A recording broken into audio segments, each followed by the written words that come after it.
All right. Last video in this series. All right. I think there's 4 total. So in this one, we're looking at another special product, and this is called a difference of squares. And the reason it's called a difference of squares is because if you look at it, right, you'll always notice that you always have a perfect square here, right, because the square root of x squared is x, right? And then you always have a perfect square here, because the square root of 16 is 4, right? So, what's interesting about these is when you have them written in trinomials like this, you get some interesting you get an interesting pattern. There's not patterns. There's one pattern that shows up. That's really cool. But in the spirit of keeping things consistent, I am going to show you how to do this with the AC method. Okay? So the AC method is what I've been showing you all along.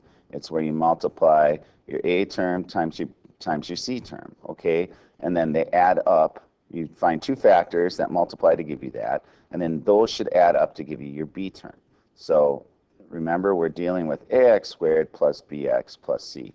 Now what's interesting about this, right, is I can multiply my A and my C, right? So I'm going to have 1 times negative 16, and that's going to give me negative 16 for my AC term, right? Now, the problem is I need 2 factors that are going to add up to give me B, and I don't have a B term in here, right? I don't have this. Well, you actually do have a B term, and what you have is you've technically got this. You've got x squared minus 0x minus 16.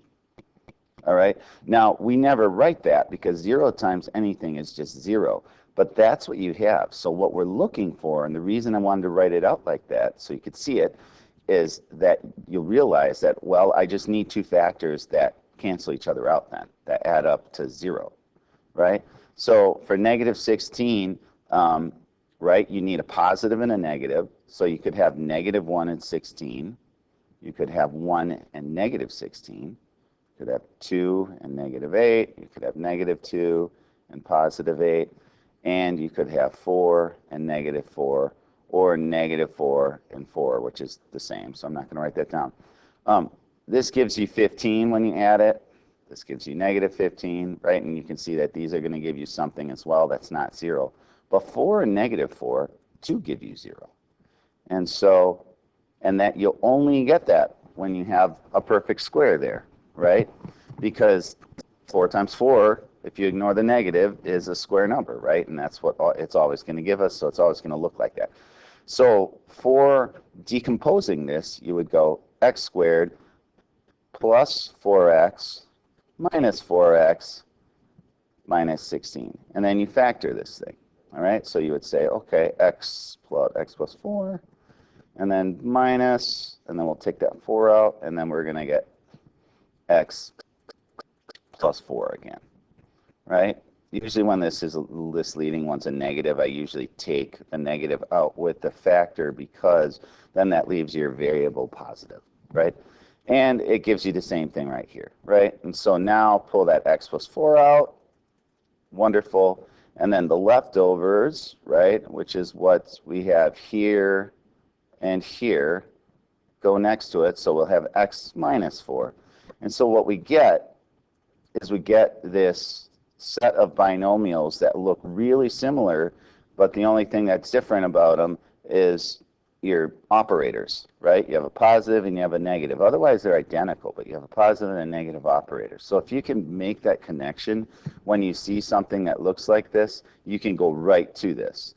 But like I said, want to show you the AC method so that if you forget that, you can derive it and remember it on your own. All right, so let's try another one here. So we got y squared minus 49, right? So we want to get to negative 49 times 1, which is negative 49, right? That's my A times C. And that has to equal, so my B equals 0, right? Because I don't have a B term on this one. I've just got an A term and a C term. So what 2 factors of negative 49 are going to get me to 0? Well, that's going to be 7 and negative 7, right? Those 2 right there will add up and get me to 0.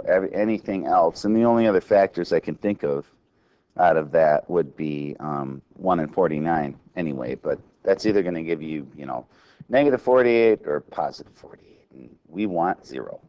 So let's decompose this. So we have y squared plus 7x, or x.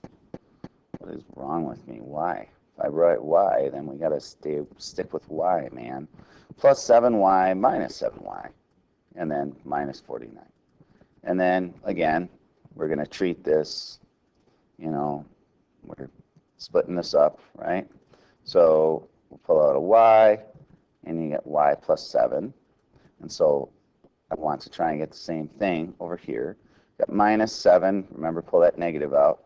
Then y, and then I would have to make this a plus in order to get the negative, right? Negative 7 times what equals negative 49? Well, positive 7. All right? Here is my common shared factor right there. Pull that thing out, y plus 7. And then your leftovers are y and negative 7. So let's put those right here. And then you have something that if you can just figure out the square root of 49, put it in, you got y plus 7 and y minus 7. And these are, once you start to recognize these fly. I can factor these in next to no time just because I've been doing this a while and I know how to recognize them right away. And you will get to the same point yourself. So that's how these work. I hope this video has been helpful. And good luck with factoring, guys.